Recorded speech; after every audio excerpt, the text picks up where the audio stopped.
আল্লাহ নবী ওই যুবকদের জন্য দোয়া করছে। আমিও তোমাদের জন্য দোয়া করি, যদি কোনো যুবক সিদ্ধান্ত নাও হারাম নারী হারাম ছবি দেখবা না, অশ্লীল দৃশ্য দেখবা না, হারাম কোনো মেয়ের সাথে সম্পর্ক করবা না, তো ওই দোয়া যেন আল্লাহ তোমার উপরও রাখে। নবী ওই যুবকের জন্য 3টা দোয়া করছে। আল্লাহুম্মা আগফির যামবাহু, আল্লাহ এই যুবকের গুনাহগুলো মাফ করে দেন। ওয়া তাহহির কলবাহু, আল্লাহ যুবকের অন্তর পবিত্র করে দেন। ওয়া হাসসিন ফারজাহু, আল্লাহ যুবকের লজ্জাস্থানও পবিত্র করে দেন। তোমরাও দিল থেকে নিয়ত করো, আগামীর পৃথিবী তোমাদের অপেক্ষা করছে। দোস্ত, তোমরা তোমাদের পৃথিবী কষ্টের বানাইও না। যুবক ভাই, তোমার দাদা তোমার আগে চলে যাবে কবরে। আশা করা যায় তোমার বাপ তোমার আগে কবরে চলে যাবে, আশা করা যায় তোমার মা তোমার আগে কবরে চলে যাবে। কিন্তু তোমরা যারা, আমার একটা কথা তোমরা শোনো, এখানে যারা দাঁড়াইছো ভাই, তোমরা তাকায় দেখো চারিদিকে। তোমরা 30 বছরের নিচে যাদের বয়স, 30-এর নিচে, তোমরা হাত তোলো তো। 30 বছরের নিচে যাদের বয়স, হাত উঠা। দেখেন দেখেন কি করুন, দেখছেন? মাশাআল্লাহ, হাত নামা। এখন আমার প্রশ্ন হলো, এই যে 30 বছরের নিচে কিশোর যুবক, তোমরা বলো ভাই ইনসাফ করে, এখানে যারা আমরা জমা হইলাম তারা সারা বাংলাদেশের? কথা বলে না। এরা উত্তরবঙ্গের, এরা পার্বত্য চট্টগ্রামের, এরা খুলনা বরিশালের, এখানকার সর্বোচ্চ 20 কিলোমিটার ধরলাম, 30 কিলোমিটার ধরি, 30 কিলোমিটার জায়গার আশেপাশের সন্তান তোমরা, এই না? আমার কথা হলো, তুমি একটা ছেলে ভাবো যে 30 কিলোমিটার দূরত্বের এতটুকু জায়গার মধ্যে যদি এতগুলো ছেলের মধ্যে নামাজের চিহ্ন, ঈমান আমলের চিহ্ন কোথায়? তাহলে একটি এলাকার যদি 30 কিলোমিটার এলাকার মুসলমানের কিশোর যুবকের চরিত্র আখলাক যদি এই পরিমাণ হয়, তাহলে ইসলাম টিকবে কেমনে? আগামী দিনে আমরা সুখ পাবো কি? প্রিয় ভাই বলো, আজ যদি এমন হইতো যে 18 কোটি মানুষের মধ্যে এই কয়জন এরকম, তাহলে তো মনটারে বুঝাইতাম যে 10 কোটি মুসলমানের মধ্যে সর্বোচ্চ 2-4 লাখ হয়তো নামাজ পড়ে না, তাইলে একটা মনটারে বুঝাইতাম। কিন্তু 30 কিলোমিটার জায়গার মধ্যে যদি এতগুলো যুবক ভাই তোমরা, তো তোমাদের নামাজের হালাত, তোমাদের আখলাকের হালাত কি? এবার তোমরা আন্দাজ করো সারা বাংলাদেশের চরিত্র। সারা বাংলাদেশের, আমি সোহাগপুর মাহফিলে গেছি, সেখানেও আমি এরকম অগণিত যুবক দেখে আসছি। তাইলে আমার কথা হলো এটা যে তুমি ভাই ইনসাফ করো, তোমরা বলো। খোদার কসম, নবীজি বলছে লা ইয়াকুনু ফি উম্মতি খাসফুন ওয়া কাসফুন ওয়া মাসখুন, তিরমিজি শরীফের হাদিস। নবীজি বলছে শেষ জামানায় ফি উম্মতি, আমার উম্মতের মধ্যে 3টা বড় আযাব আসবে। 1 নম্বর, মাটি ধসিয়ে দেওয়া হবে। মনে করেন এরকম আমরা আছি, তো হঠাৎ মাটি ধসাইয়া সবাইকে দাফন করে দেওয়া হবে। 2 নম্বরে কাসফুন, পাথরের বৃষ্টি বর্ষণ করে ধ্বংস করে দেওয়া হবে। 3 নম্বরে মাসখুন, চেহারা বিকৃত করে দেওয়া হবে। সাহাবীরা জিজ্ঞেস করছে, কিলা ইয়া রাসূলুল্লাহ মাতা, হে আল্লাহর নবী কখন সেটা হবে? নবীজি বলছেন ইজা জহারাতিল কাইনাত ওয়াল মাআজিফ, যখন গান বাদ্য বেড়ে যাবে, গায়িকা বেড়ে যাবে, বাদ্যযন্ত্র বেড়ে যাবে, গায়িকা, গানের আসর, নৃত্যের আসর, বাদ্যযন্ত্রের ঝংকার, নারীর বেহায়াপনা বেড়ে যাবে। ওয়াস্তাহাল্লাতিল খামরা, এবং মানুষ হালাল পানির মতো মদ পান করতে থাকবে। খোদার কসম, নবী বলছে তখন বহু মানুষকে ভূমি ধসিয়ে দেওয়া হবে, পাথরের বৃষ্টি বর্ষণ হবে, অথবা চেহারা বিকৃত করা হবে। আমার যুবক ভাই, সারা দিনে আমি কেন চিল্লাই? আমার এই চিৎকার আহাজারির মূল কারণ এটা দোস্ত। আমি 21 বছর হয়ে ওয়াজ করি, 21 বছর আলহামদুলিল্লাহ, আল্লাহর দয়া। আমি 21 বছর ধরে যুবকের জন্য বলি নাই, আমি সবার জন্যই বলতাম। আগে বিভিন্ন বিষয় নিয়ে বয়ান করতাম। আমি বুঝি না, আমি জানি না আমার মালিক কেন আমারে বলাইছে। কিশোর নওজোয়ানের জন্য আমি বলি কেন, এও আমি জানি না। আমি নিজেও বুঝি না, আমারে কোনো কেউ নিয়মতান্ত্রিক কোনো মন্ত্রণালয় দেয় নাই, আমারে কোনো দায়িত্ব দেয় নাই, আমারে কেউ আলাদা বলে নাই। আমি এমনি আল্লাহর পক্ষ থেকে আমার দিলে আসে এটা যে তোমরা কেমনে বাঁচবা। আমার ভয় এটা, তোমরা যদি এই পরিমাণ ছেলে নামাজ না পড়ো, তোমরা এই পরিমাণ ছেলের যদি চুল মুশরিকদের বেঈমানদের মতো হয়, তোমরা এত বিপুল পরিমাণ ছেলে যদি নারী ছবি জিনা ব্যভিচার গান বাদ্য অশ্লীলতা নিয়ে পড়ে থাকো, তো আগামী 30 বছর পরে তোমাদের সমাজ কি হবে? আমার ভাই বলো, তোমার এই বয়সে যদি তুমি এক ওয়াক্ত নামাজ না পড়ো, আল্লাহ যদি তোমাকে একটা সন্তান দেয়, আল্লাহ যদি তোমার বিবাহ করার তৌফিক দেয়, তোমার সন্তান কেমন হবে বলো না? আব্বা, আমি ছোটবেলায় দেখে গেছি, আমার আজীবন আমার বাপেরে আমি দেখছি, আমার আব্বা মসজিদের ইমামতি করতেন, আমার বাবা আমারে হাত ধরে মসজিদে নিছেন, আমি আমার সন্তান 9 বছরের বাচ্চা ছেলে, পরে আমি নিজে ফজরের নামাজে মসজিদে নিয়ে যাই। তাইলে তুমি কি করতে চাচ্ছ? তোমরা আমারে বলো, তোমরা আমারে বলো বাপ। প্রতিবার যখন নারী দেখো, উলঙ্গ ছবি দেখো, অশ্লীল দৃশ্য দেখো, কি চাচ্ছ সেখানে? এই বেহায়া নারীর থেকে তুমি চাওটা কি? জিনা। জিনা আমি বুঝি না। তুমি চাচ্ছ সুযোগ, যদি সুযোগ মিলতো তাহলে তুমি জিনা করতা, তুমি ব্যভিচার করতা। নাই তো তুমি কেন চাও? তুমি এই সুযোগই চাচ্ছ। তুমি কল্পনা করো তো, তুমি তোমার পবিত্র মা বাবা, স্বামী স্ত্রীর পবিত্র বন্ধন ছিল, মা বাবার গভীর ভালোবাসার বরকতে তুমি পৃথিবীতে আসছো। এখন তুমি যে হারাম ছবি দেখো, নারী দেখো, উলঙ্গ নারী দেখো, বেহায়া নারী দেখো, তুমি তার সাথে যা করতে চাচ্ছ জিনা, তো এর বিনিময়ে যদি কোনো সন্তান আসে, ওর কি পরিচয় হবে? কথা বলে না, কথা বলে না। এই ছেলেরা বলো, তুমি তোমার মা বাবার বৈধ সন্তান? কথা বলে না। তুমি অবশ্যই বলো না কেন? অবশ্যই তোমার মা বাবা, তোমার মা বাবা, তাহলে তুমি তোমার মা বাবার পবিত্র সন্তান, তুমি তোমার মা বাবার বৈধ সন্তান, তুমি তোমার মা বাবার বিবাহিত সন্তান। তাহলে তুমি যদি চরিত্রহীন হও, এই কোরআন ওয়াদা দিছে, খোদার কসম আল্লাহ বলছে, আয-জানি লা ইয়ানকিহু ইল্লা জানিয়াতান আও মুশরিকা। ওই হুজুর করে জিগাও, সূরা নূরের মধ্যে আছে, আল্লাহ বলছে কোন ব্যভিচারী পুরুষ, কোন চরিত্রহীন লম্পট পুরুষ, তার কপালে নারী যেটা জুটবে, আল্লাহ ওয়াদা দিছে ও বিবাহ করতে পারবে না। যদি করে তো সেই হবে জানিয়া, আরেকটা ব্যভিচারিণী নারী, অথবা মুশরিকা, মুশরিক নারী। তোর কপালে জুটবে আরেকটা 6 নম্বর মহিলা, অথবা বেঈমান মহিলা। তখন বুঝবা, তখন আল্লাহর ওয়াদা। এটা কোরআন শরীফের আয়াত কিনা এটা বলেন? তাহলে তুমি কি করছো আব্বা? আল্লাহ ওয়াদা দিছে ব্যভিচারী পুরুষের কপালে জুটবে আরেকটা ব্যভিচারিণী নারী, মুশরিক অথবা মুশরিকা নারী। ওয়াজানিয়াতু লা ইয়ানকিহুহা ইল্লা জানিন আও মুশরিক। আল্লাহ বলছে কোন মেয়ে যদি ব্যভিচারী হয়, কোন মেয়ে যদি অসৎ হয়, কোন মেয়ে যদি চরিত্রহীন হয়, আল্লাহ ওয়াদা দিছে, তাকেও বলে দিছে তোর কপালেও স্বামী হিসাবে যেটা জুটবে ওইটা ব্যভিচারী পুরুষ অথবা মুশরিক পুরুষ। ওয়া হুররিমা যালিকা আলাল মুমিনিন। শোনো শোনো, ওয়া হুররিমা যালিকা আলাল মুমিনিন। আল্লাহ বলে কোন ইমানদার পুরুষের জন্য চরিত্রহীন নারী হারাম, কোন ইমানদার নারীর জন্য চরিত্রহীন পুরুষ হারাম। হারাম হারাম হারাম। ওয়া হুররিমা, হারাম করে দেওয়া, হারাম করে দাও। পবিত্র স্ত্রী মিলবে না রে বাপ, পবিত্র স্ত্রী মিলবে। তুমি বলবা হুজুর 3 বছর ওর সাথে আমি প্রেম করছি, বিশ্বাস করেন ও সবসময় বোরকা পরে, আমার সাথে ছাড়া আর পৃথিবীর কারোর সাথে গত 3 বছরে আমি কোনোদিন দেখি নাই কথা বলতে।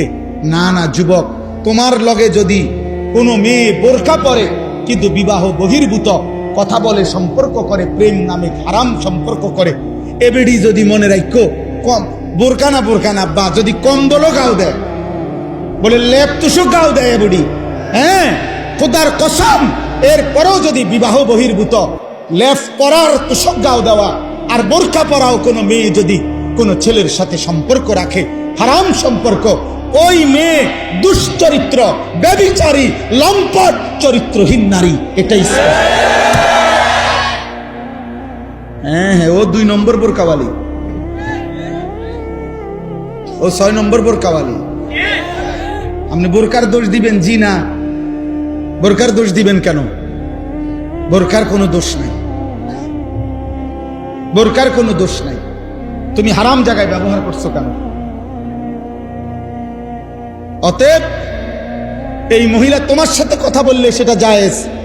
হ্যাঁ, তুমি কি তা জুনায়েদ বাগদাদির স্বাস্থ্য ভাই তো কি তা?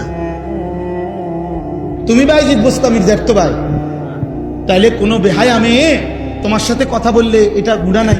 অন্যের লোকে কথা বললে তুমি এটা কি শোনা?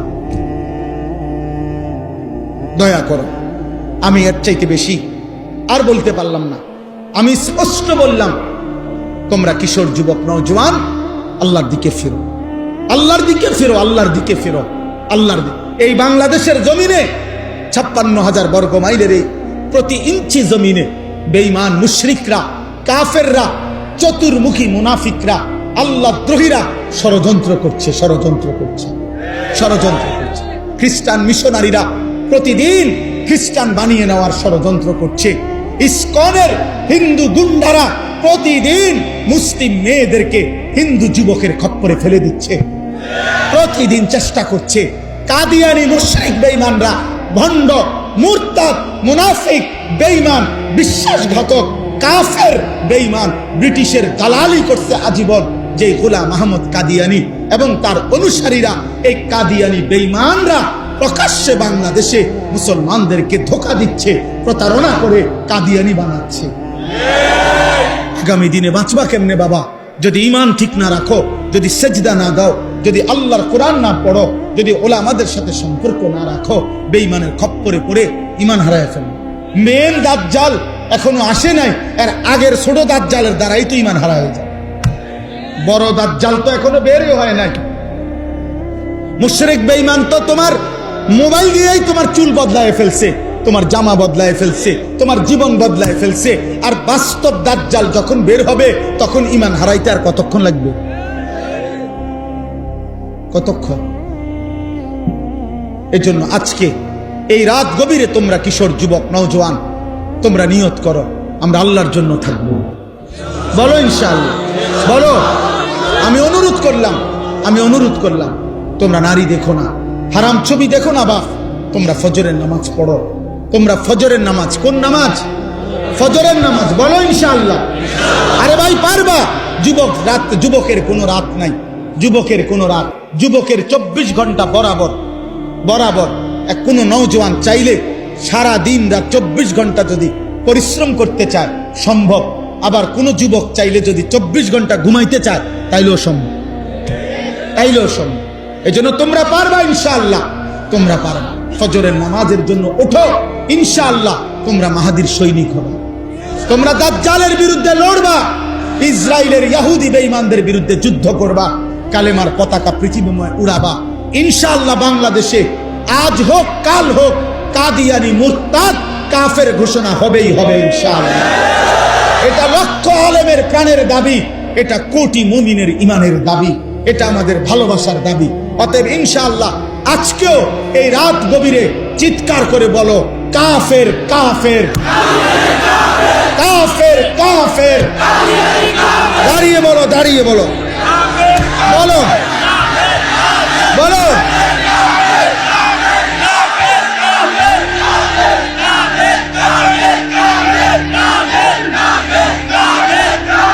কাফের কাফের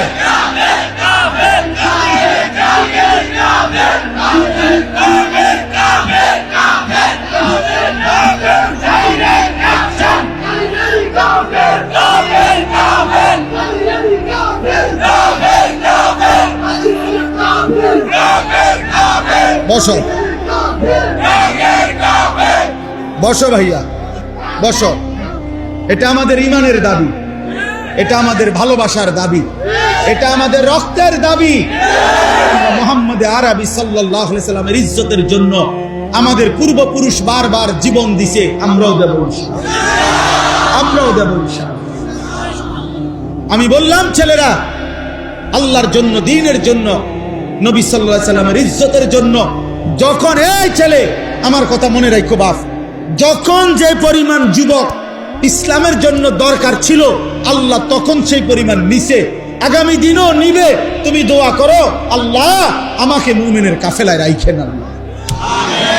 মাহাদির কাফেলায় রাখো। তুমি দোয়া করো, আল্লাহ চাইলে নেবে, আল্লাহ চাইলে নেবে। আল্লাহ নিজে বলছে, বন্ধু মক্কার জমিনে আপনি দাওয়াত দেন, লোক নিমু আমি।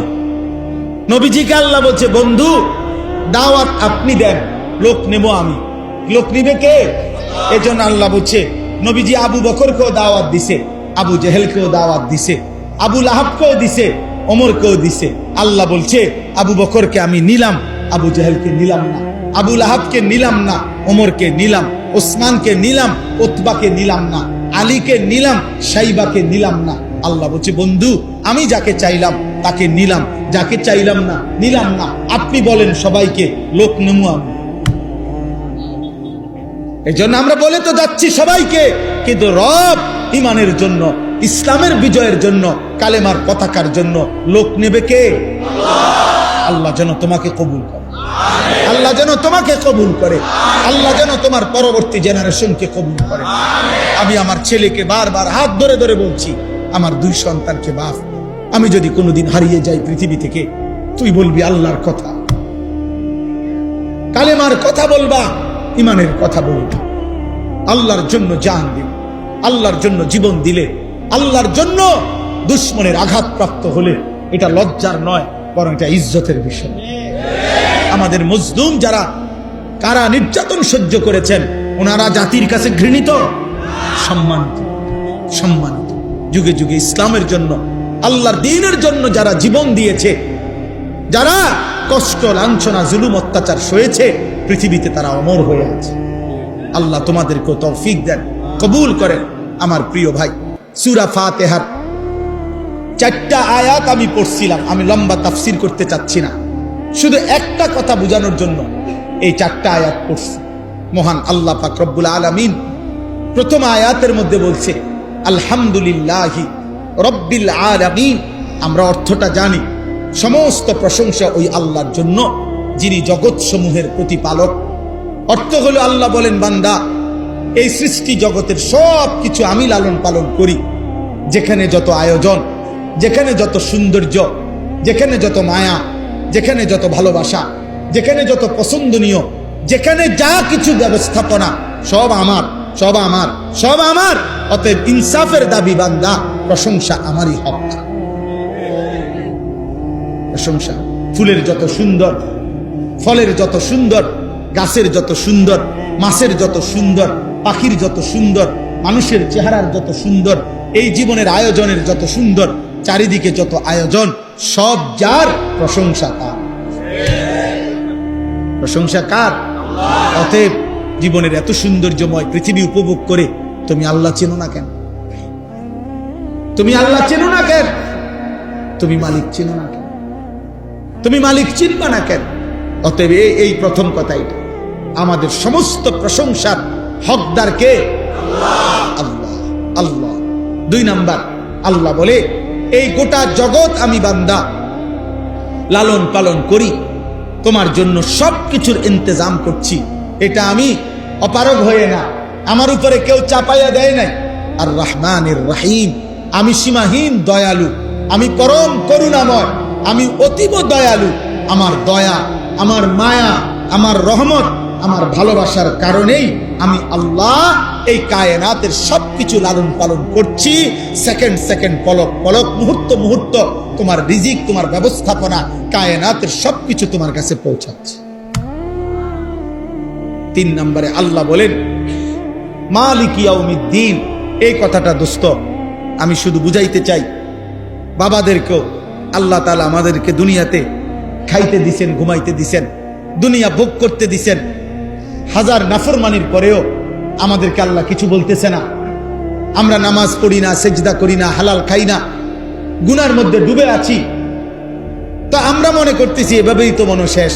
আল্লাহ বলে, না বান্দা, আমার রহমত আর দয়া মায়ার কারণে দুনিয়া ভোগ করতে দিচ্ছি, তবে কিন্তু মনে রেখো আমি কিন্তু ছেড়ে দিচ্ছি না, আমি হিসাব ছাড়া না। মালিক ইয়াউমিদ্দিন, আমি একটা বিচারের দিবস, হিসাবের একটা দিন পৃথক আমি নির্ধারণ করেছি। সেদিন আমি শুধুই বিচার করব, সেদিন আমি শুধুই বিচার করব।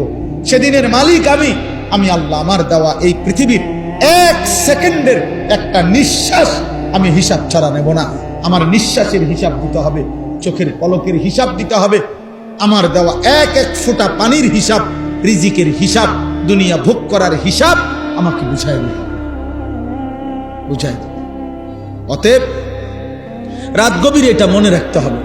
হযরত ওমর রাদিয়াল্লাহু তাআলা আনহু তাফসীরের মধ্যে আছে, একবার 3 দিন ক্ষুধার্ত থাকার পরে উনি হযরত ওমর 2টা খেজুর আর 1 ঢোক পানি পান করছে। আল্লাহর নবী বললেন, ওয়াল্লাহি লা তুসআলু আন হাযান নাঈম, ওমর আল্লাহর কসম, এই 2টা খেজুর আর পানির হিসাবও কিয়ামতের দিন তোমাকে দিতে হবে। হযরত ওমর কাঁদছিলেন, ইয়া রাসূলুল্লাহ, 3 দিনের ক্ষুধার্ত আমি, এরপরে মাত্র 2টা খেজুর খাইলাম, একটু পানি পান করলাম, এটার হিসাবও দিতে হবে? আল্লাহর নবী বলেন, ওয়াল্লাহি লা তুসআলু, আল্লাহর কসম, হ্যাঁ আল্লাহ এটাও জিজ্ঞেস করবে। দোস্ত আমার, অতএব এই রাত নষ্ট করো, এমন সুন্দর হায়াত নষ্ট করো। প্রিয় ভাই, কোন রাত আর ফিরে না।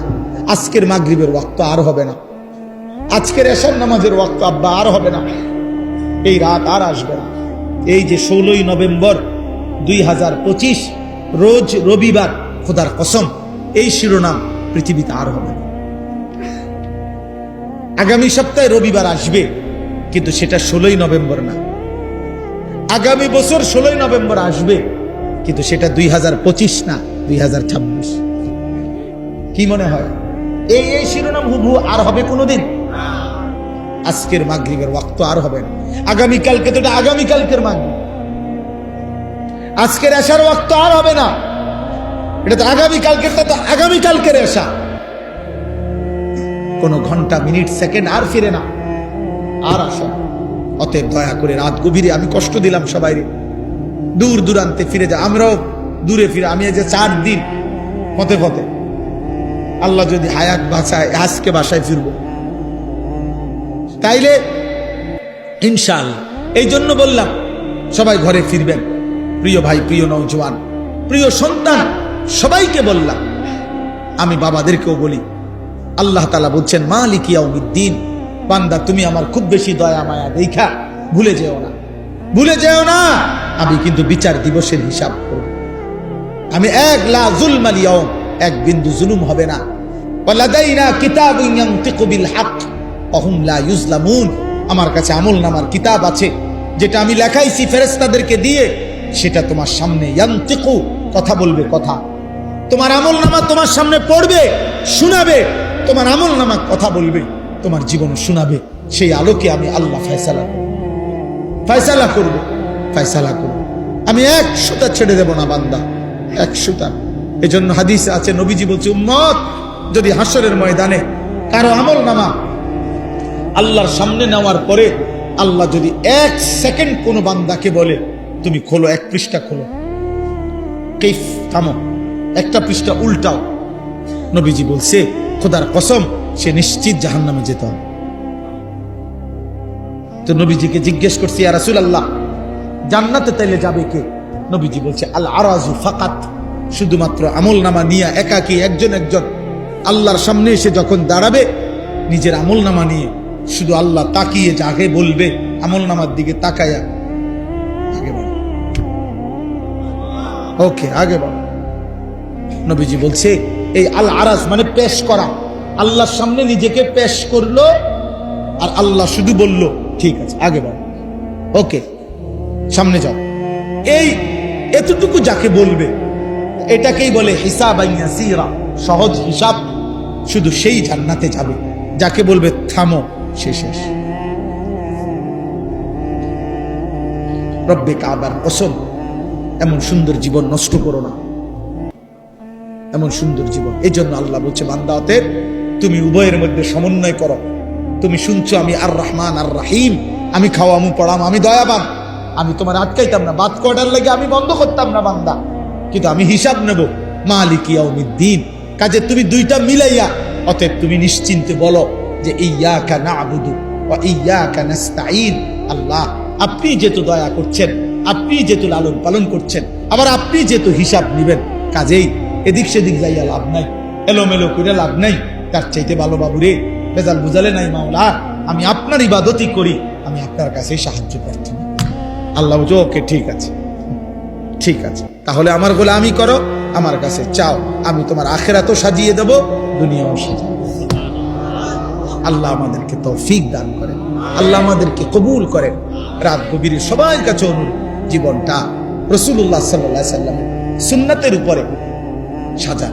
যুবক ভাই, তুমি তো সুন্দরী হতে চাও, তুমি চুল চেহারা লেবাস পোশাক সাজাইতে চাও, নবীর সুন্নাত মতো সাজাও। নবীজি কিভাবে চুল রাখতেন, নবীজির চেহারা কেমন ছিল, নবীজির দেহ পোশাক কেমন ছিল, তুমি দেখো সুন্দর লাগে কিনা। ইনশাআল্লাহ সুন্দর লাগবে। রাসূলুল্লাহ সাল্লাল্লাহু আলাইহি সাল্লামের চাইতে সুন্দর এই কায়নাতে কেউ ছিল না, কেউ নাই, কেউ হবেও না। আল্লাহ তাআলা আমাদেরকে বুঝ দান করেন। নবীজির একটা একটা সুন্নত আমাদের জীবনের সৌন্দর্য, আমাদের আখিরাতের পাথেয়, আমাদের জান্নাতের সামান। আমি প্রত্যেক দিন এই নবীর সুন্নাতের এই কিতাব বিক্রি করি, আমার সাদা গাড়িতে ইচ্ছা করে বিক্রি করি। আমাদের ঢাকা গাজীপুরের কাপাসিয়ার হযরত, বাংলাদেশের একজন অন্যতম বুজুর্গ, আগামীকাল যিনি আসবেন, আমাদের পরম শ্রদ্ধেয় সুলতানুল ওয়াইজিন হযরত মাওলানা খালেদ সাইফুল্লাহ আইয়ুবী সাহেব, ওনার যিনি শায়েখ, আরো বড় বড় বুজুর্গ আলেমদের শায়েখ অধ্যক্ষ মিজানুর রহমান চৌধুরী, কাপাসিয়ার হযরত, বাংলাদেশের একজন শীর্ষ বুজুর্গ হযরত এই কিতাবটা লিখছেন। বাংলা ভাষায় 600 পৃষ্ঠা ব্যাপী এই কিতাব নবীজির সুন্নাতের উপরে, তালিমুস সুন্নাহ, যত সুন্নাত নবীর জীবনের আছে ছোট বড় বিস্তারিত বিতাফসিল ব্যাখ্যা সহ এই কিতাবের মধ্যে আছে, দলিল সহ।